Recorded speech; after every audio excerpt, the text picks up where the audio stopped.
Go. Sorry, the toxic. That is okay.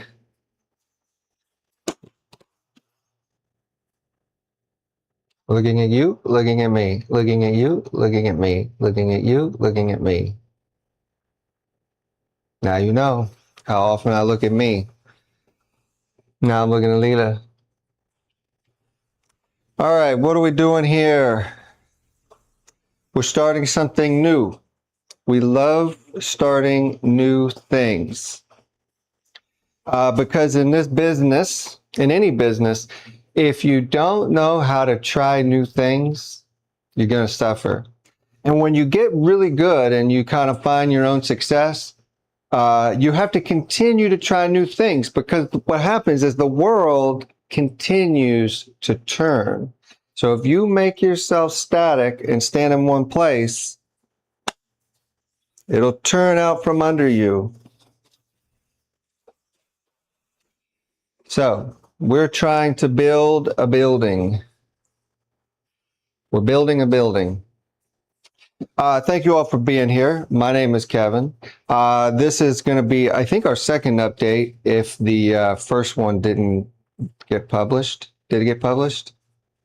So this is the first, because we're live.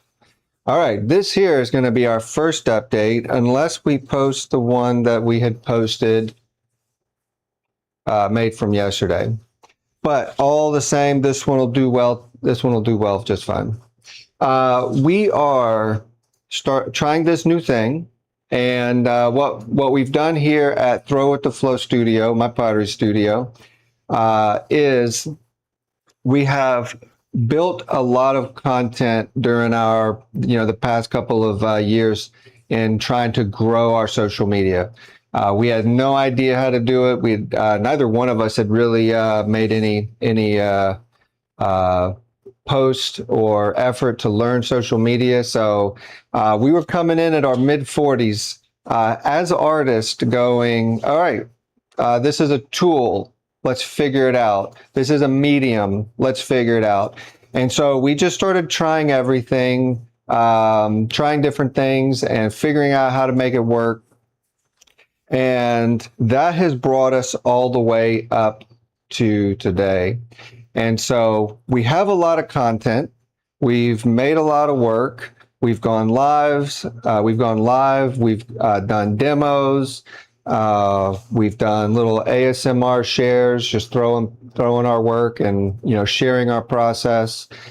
We've tried to make ads, which haven't really worked too well, because what I want to do is get out of editing. I think that editing content is going to be a thing of the past very soon. In my own premonition, if that's the right word.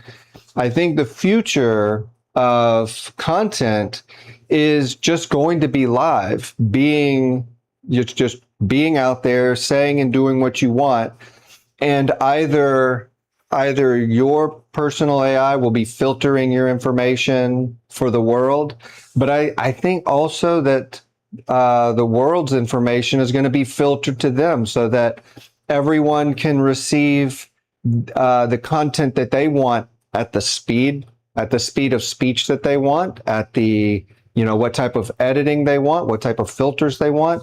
And you're going to be able to craft the information you receive from the world how you want it.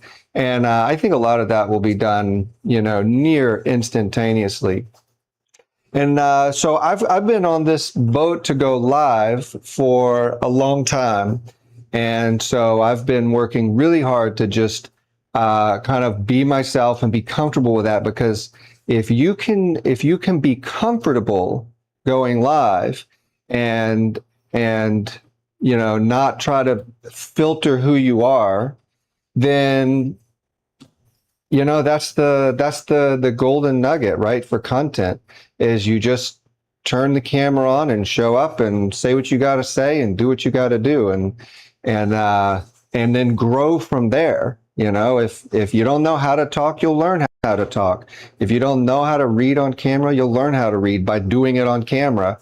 And so you want to grow and learn using the tools that society uses for communication, because communication is the key to relevancy. And so now I'm going off into a rant, but anyways, we're here and we've got a lot of content built up. We've done a lot of processes, and a lot of that is going to grow and get better and refined. But one thing that I feel we're missing is just being present and talking to you and sharing with you where we are. And so what we want to do is start this space. And I don't like the idea of calling it an update, because I don't want to just sit and give, business updates as to where we are, but, just a place to talk business, talk art, talk ideas, and just share things. And then to have a real tight knit central place where you can offer feedback and you can comment and share ideas. Neither one of us, Leela or myself, are entrepreneurs. Maybe I've come a long way in the last number of years, just learning and gleaning from the things around me. But for the most part, I dedicated my life to being an artist, to working with my hands and trying to figure out how to express myself with clay, not just like, when people look at me as a potter, like I hate being seen as a potter because I don't make pots. I express myself using clay. My sculptural works are so large. I think I've only been able to make maybe a dozen of them in my life. I've never been able to sell one, and at least not in any consistency to be able to sustain myself with it.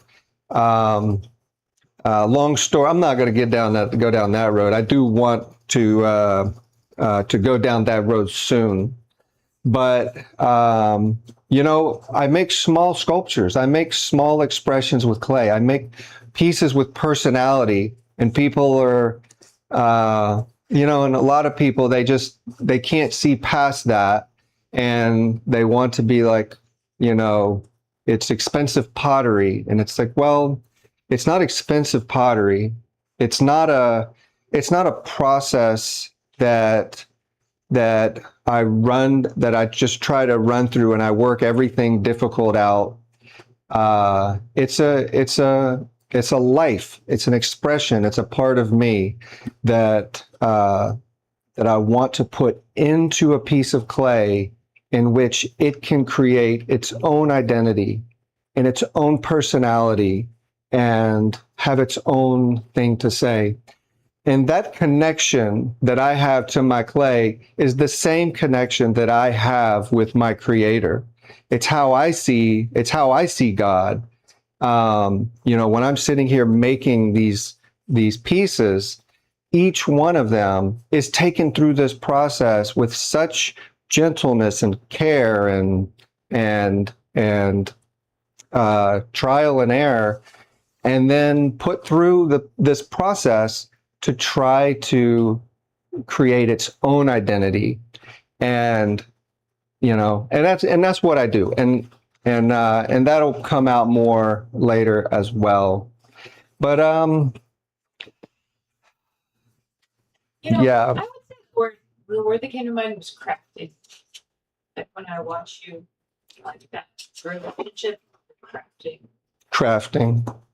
Yeah, crafting and art has been a big discussion for a long time. Yeah, what I mean is like you do something and then see how it responds and then change it more. It's like metamorphosis, but you're inspiring it. Yeah, I see that. Like if this were crafted in its image. But there's a lot of things to talk about. I think I get really bored talking about process. And that's one thing I don't mind doing it and I don't mind answering questions about it. But process to me is like, teaching someone how to swing a hammer. And it's like, there's a lot of people that can teach you how to swing a hammer. You can teach yourself just by trying. And I think it's the same with pottery. You know, the wheel is just a tool that makes cylindrical clay forms. And it's no different than, you know, wielding a hammer. And if you want a cylindrical clay form, you get a wheel. And if you want a nail on a wall, you grab a hammer.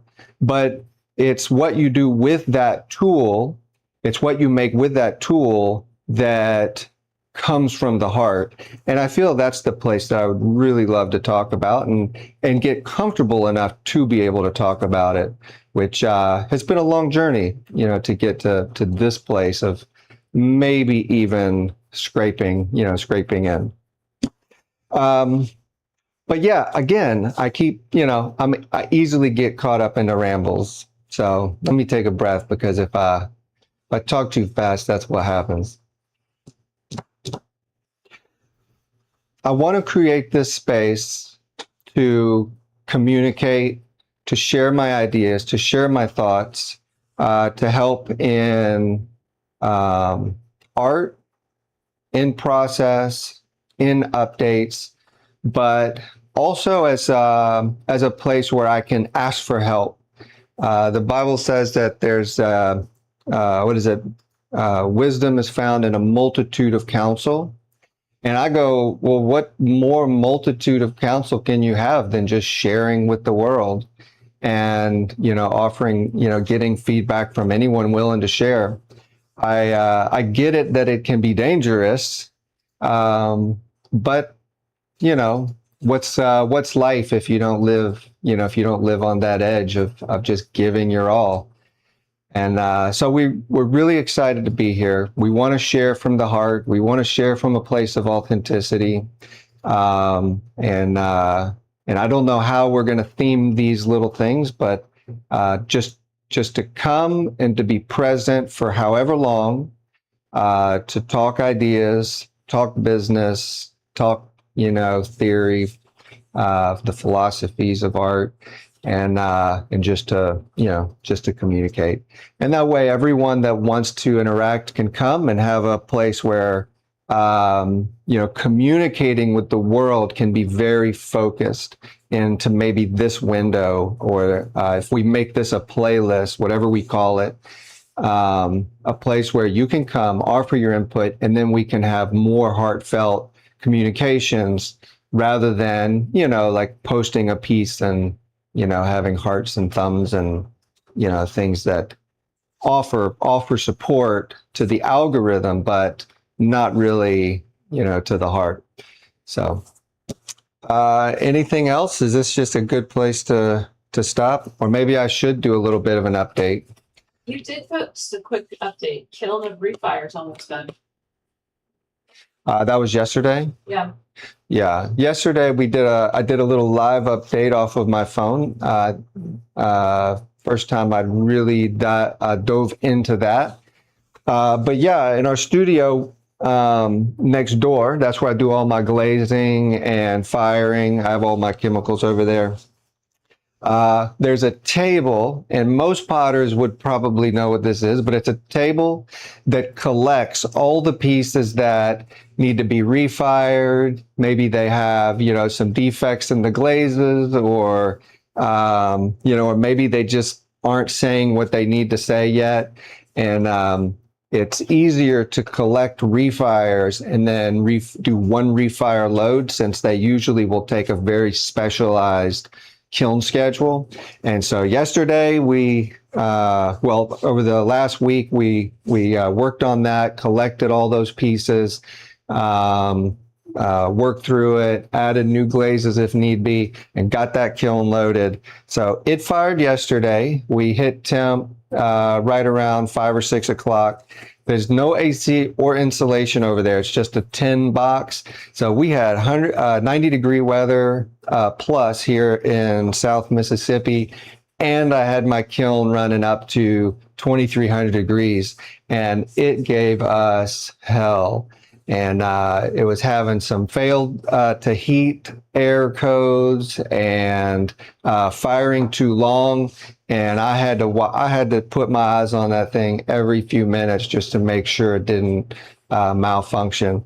And so yesterday was a very difficult day for us. It was also Leela's birthday. And so we did get time to get up to the store, and she had an 8-year plan.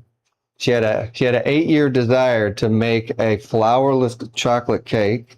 And so yesterday we had time to get up to the store and get her those materials, and it looks pretty. We have not even tasted it yet. We finished it late last night. So we're going to try that today. But anyways, the kiln is on the cool down. That studio is shut. I don't even want to walk in there. I probably can't walk in there for a few days. It's just so hot and bad over there. We have new updates on our website. We put a lot of work into it last week. We didn't go live at all. We just focused on, just continuing to build some of those foundational elements. A lot of people had asked to reopen the bins, which is what we call our collections of pottery, since we do keep our pottery in bins here. I thought it'd be fun to call them bins. And so last week we were able to get a batch of sipper cups in a bin, some cups, some handled cups, some bowls, and some table containers from our first prototype batch. I think there are only 6 left that I'm holding out because I want to put them in the gas kiln later toward the end of this year. I'm working on this bigger release goal, maybe a grand opening to fire my gas kiln. And so I'm saving up work. I've been saving up work for that. It's about 60 cubic foot. And so the bins, our website, we put a lot of work into it. So now we have the auction running. We have a continual auction running, and we're going to start just as we feel fit, gradually migrating pieces through the auction and give people chances to find what they like, and still have the option to get that price that they like. We did go ahead and add in a minimum starting bid, which will be tied to the cost of the work. The first 2 months we had no starting bids, and we really just wanted to try to build that brand trust and to get people into the store, which really worked beautifully. And we loved the turnout. So many people came and got some really special pieces of ours. We mixed in some of my favorite. I've got my own batch of work that are my favorite pieces that I pull out of every firing. And so a lot of those went out, and people got some really, really special pieces of mine. But that was a heavy cost. And so we went ahead and put in a minimum bid, which is tied to the cost of the work. And then we're going to be loading work into the bins as we get it. We have these flower bowls. These are our latest creation. We call them iris flower bowls. And the next batch, I may tie them more into the idea of an eye, with maybe like a black center for a pupil. And then each bowl will have this beautiful array of color that travel down and then pool near the pocket. And then you put a little flower frog in here, and then it's like a small little table arrangement where you can make a little arrangement with, cut flowers and greenery. So these flower bowls will be coming out very soon. I think we already have them loaded into the website. And so what we're going to do is get those turned on maybe in the day or two. Maybe today we'll turn that on. So anyways, the website is coming along, and we're just kind of fine tuning it, working it out. We have the kiln that's in the cool down. So when that comes out, we'll open that together and then start getting those pieces cleaned up and loaded in. And then And then I think what we're going to do is make one more large push of social media and content, because I would, as we'd said earlier, I'd really like to get into trying to start playing catch up, like get my backstory in here, how I came to this place in the arts, making these pieces. And that way y'all can see some of my sculptural work that I really identify with and that I want to get back into, as well as to know why this work is all very special to us. All right. I feel like that is a great update. Please let me know if you want to, just by, coming in and saying hi, say that, you would love to, be on board with this, to be here and to help us, to guide us, to communicate with us, to be, a part of this journey. And my goal is to maybe turn this into a podcast style sharing. That way, if we do this every day, every day or once a week, that we can actually, you won't be, having to sit and watch it, but maybe if we can get it into a podcast format, it's something that you can just turn on at some point, give it a listen, and go from there. So, all right. God bless everybody. Be at peace. Take care, and we're gonna get to work. See y'all later.